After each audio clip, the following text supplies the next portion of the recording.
Dear students, मैं संदीप सिंह, प्रवक्ता भौतिक विज्ञान जेपीआईसी डिजिटल स्टडी के यूट्यूब चैनल पर आपका स्वागत करते हैं। प्रिय विद्यार्थियों, आज का यह सेशन आपके लिए बहुत महत्वपूर्ण है। आज हम लोग किसी बिंदु आवेश के कारण किसी बिंदु पर वैद्युत विभव ज्ञात करना सीखेंगे।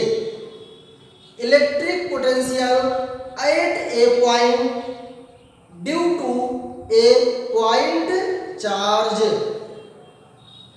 प्रिय विद्यार्थियों, इसके पिछली क्लास में हम लोग वैद्युत विभव की अवधारणा को समझे थे।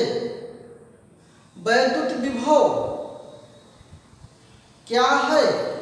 जब हम किसी धन परीक्षण आवेश को किसी वैद्युत क्षेत्र में लाते हैं तो लाने में जितना कार्य किया जाता है वही वैद्युत विभव कहलाता है। प्रिय विद्यार्थियों, हम लोग इस हेडिंग को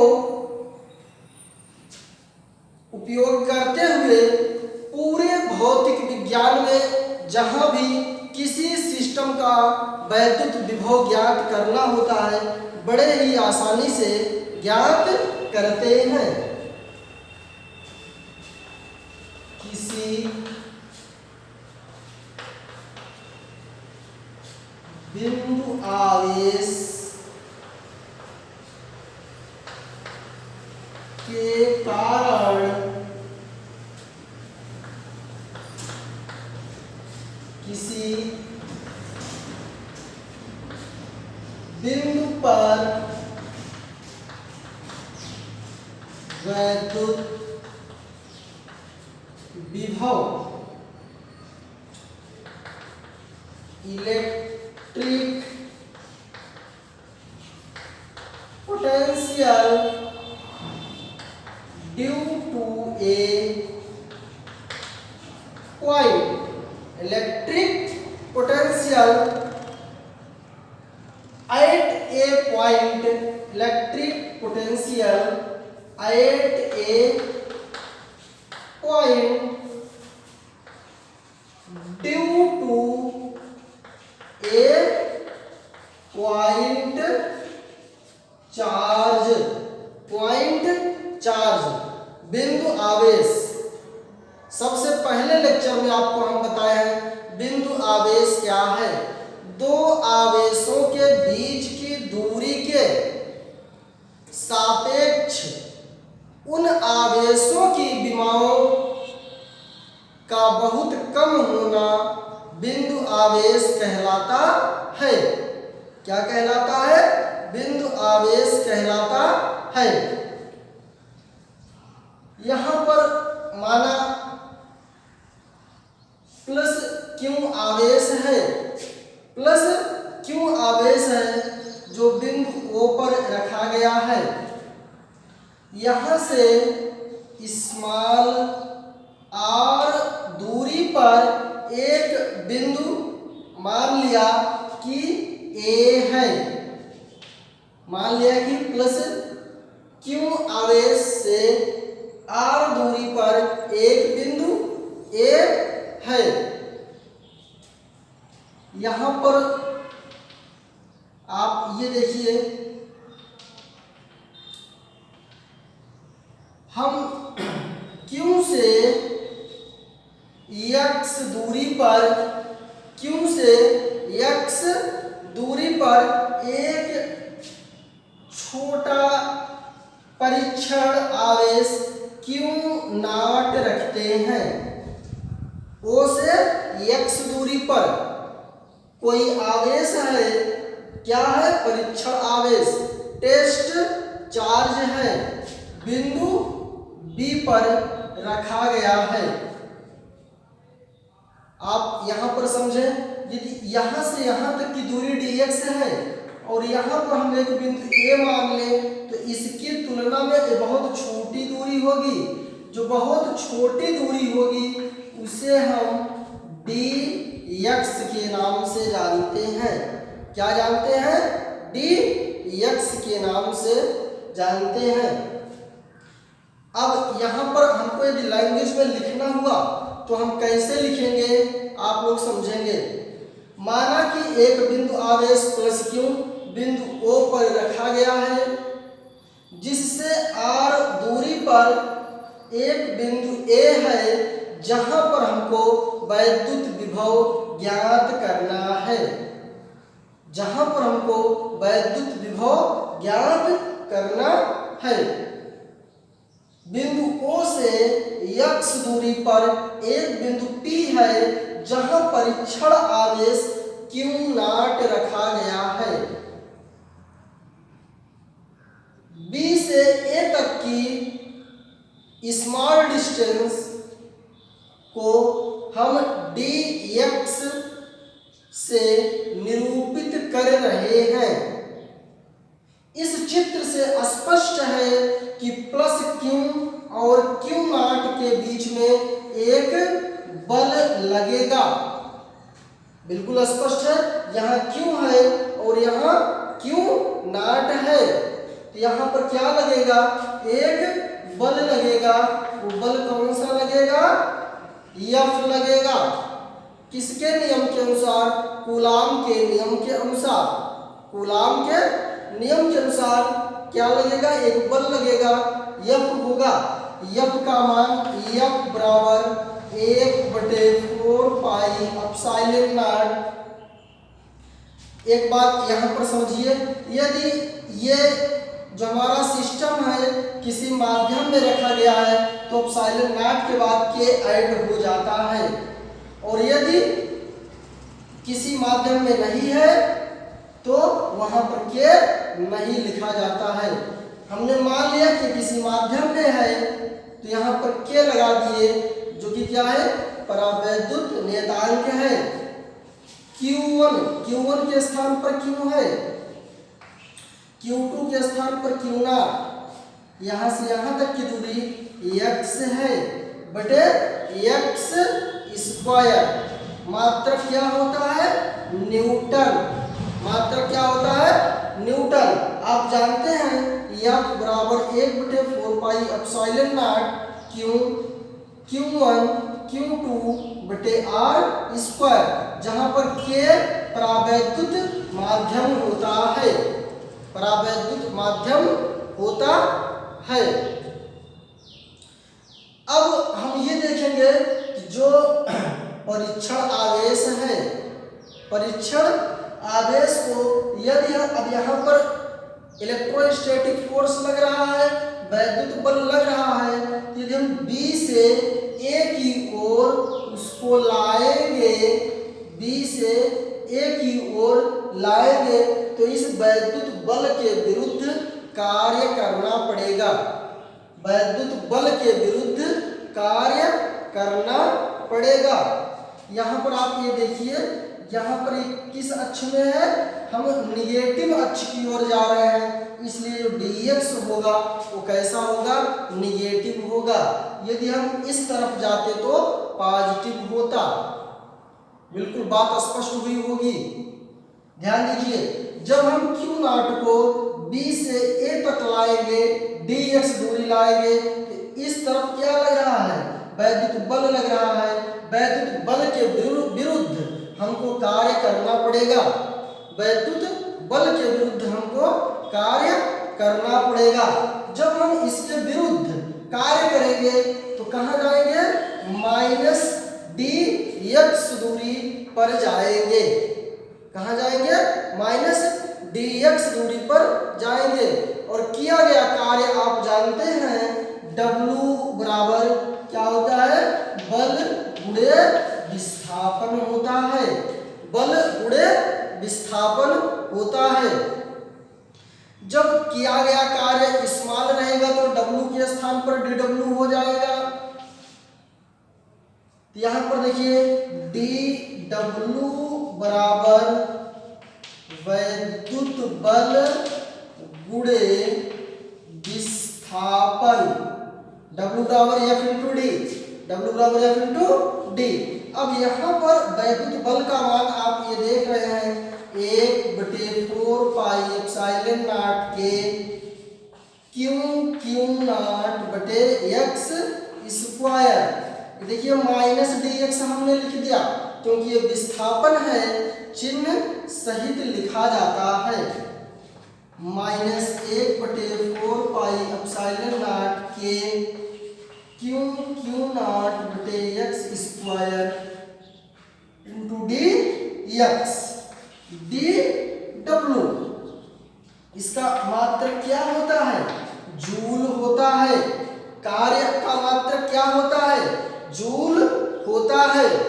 अब देखिए, अब ये तो स्मॉल डिस्टेंस तक लाए तो इतना कार्य किया गया, स्मॉल डिस्टेंस तक लाए तो इतना कार्य किया गया। यदि हम प्लस Q0 को अनंत को हम अनंत से बिंदु A तक लाते तब क्या होता? यदि Q0 को अनंत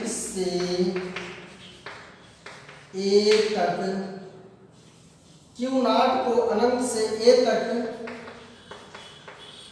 लाने में किया गया कार्य, आपको हम कई बार चर्चा कर चुके हैं।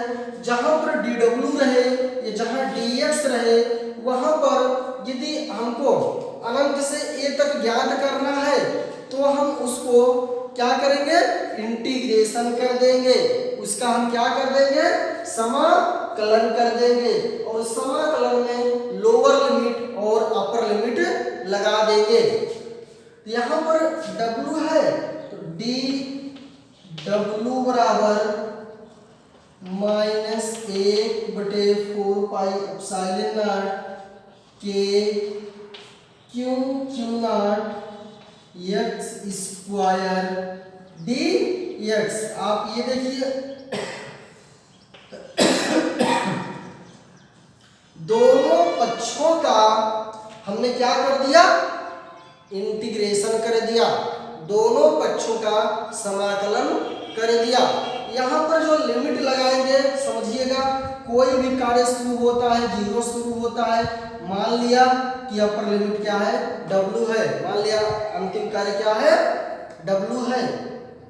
यहाँ पर dx है, कहाँ से आ रही है? अनंत से आ रही है। कहाँ से आ रहे हैं? अनंत से आ रहे हैं। कहाँ तक जा रहे हैं? a तक, अर्थात r दूरी तक। आप ये देखिए, इसे लोअर लिमिट पढ़ते हैं, जो क्या है? Lower limit. और w को क्या कहते हैं? Upper limit. इसको क्या पढ़ते हैं? Upper limit. ठीक। अब यहाँ पर आप देखिए, यहाँ w का तो क्या हो जाएगा? d, चूंकि इंटीग्रेशन का सूत्र होता है dx का x हो जाता है, तो dw क्या हो जाएगा? w हो जाएगा। w का dw हो जाएगा। यहाँ लिमिट उसी प्रकार से लगा देंगे, अपर लिमिट w और लोअर लिमिट 0 बराबर। यहाँ पर कांस्टेंट 1/4 Q0 माइनस dx बटे x स्क्वायर ले लिए। अब यहाँ पर आप देखिए, x स्क्वायर को हम ऊपर ले जाएंगे। जब हम ऊपर यहाँ पर करके आपको दिखा दे रहे हैं, आप ये देखिए -2 dx हो जाएगा। जब ये -2 dx हो जाएगा, यहाँ इंटीग्रेशन का फार्मूला -n+1 हो जाएगा। x की पावर -1, यहाँ -1 हो जाएगा, -1/x हो जाएगा। देखिए -1 तो रहेगा, इसको नीचे आ गया, -1/x हो गया। यहाँ पर हो जाएगा 1/4 के Q0। ये माइनस और वो माइनस क्या हो जाएगा? प्लस हो जाएगा। यहाँ क्या हो जाएगा? 1/x हो जाएगा। क्या हो जाएगा? 1/x। यहाँ पर लोअर लिमिट आप इनफाइनाइट लगा दिए और अपर लिमिट r लगा दिए। यहाँ पर आप जानते हैं कि इंटीग्रेशन का नियम है upper limit minus lower limit. w के स्थान पर w लिखेंगे, फिर w के स्थान पर 0 लिखेंगे। ये क्या हो गया, w 1/4 pi epsilon not k 1/r, x के स्थान पे r लिख दिए। अब r के स्थान पर लोअर लिमिट, लोअर लिमिट लिख दिए। आप जानते हैं कि इनफाइनाइट मतलब 1/0। यहाँ 1/0 लिखेंगे तब भी क्या आएगा, 0 ही आएगा। तो W बराबर हो गया 1/4 पाई एप्सिलॉन नॉट k। यहाँ पर क्यू नॉट मिसप्रिंट हो गया था, क्यू नॉट बटे r हो गया। बिल्कुल स्पष्ट हुआ होगा। बहुत ही हम सरल तरीके से आपको बताने का प्रयास कर रहे हैं। अब आप देखिए, प्लस क्यू के कारण बिंदु ए पर प्लस क्यू के कारण बिंदु ए पर वैद्युत विभव B बराबर W/Q0। ये फार्मूला आपको बताया गया है, V बराबर W/Q0। तो B बराबर 1/4 pi epsilon not Q0 R, और ये वाला Q0 यहाँ हो गया। अब यहाँ पर आप देखिए, इससे कैंसिल हो गया।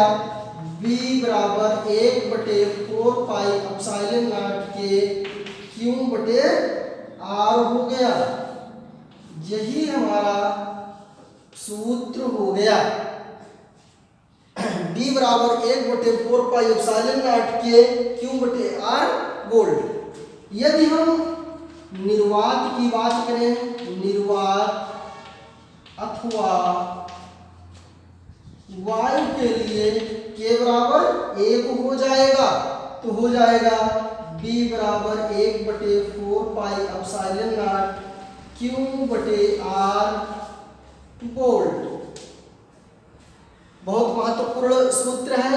E बराबर 1/4 pi epsilon not Q/R square आता था।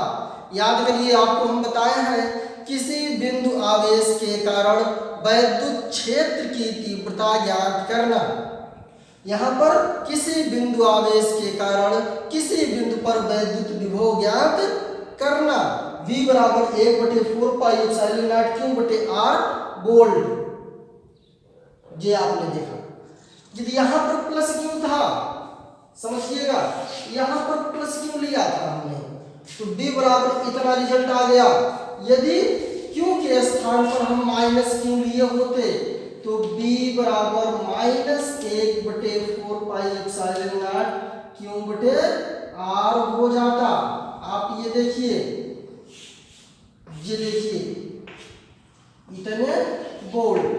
B बराबर 1 माइनस प्लस क्यों जहां था वहां माइनस क्यों हो जाता, तो -1/4 pi epsilon not Q/R volt. आप जानते हैं वैद्युत विभव एक अदिश राशि है, और हम प्रायः अदिश राशियों को बीजगणितीय विधि से जोड़ते और घटाते हैं। क्या करते हैं, बीजगणितीय विधि से जोड़ते और घटाते हैं। यदि हम इनके बीच में ग्राफ देखें, तो graph between V and R, आप ये देखिए, V हो गया, और ये आप जानते हैं इस प्रकार से अति परवलयाकार होता है। B is inversely proportional 1/R। वहां पर भी हम आपको बताए थे, जब यहाँ पर 1/R² होता तो ये ग्राफ यहाँ से उठा करके यहाँ से ले जाते, इस प्रकार से ले जाते। बिल्कुल स्पष्ट हुआ होगा। आप लोग इस पूरे वीडियो में सक्रिय बने रहे, इसके लिए आप लोगों को बहुत बहुत धन्यवाद।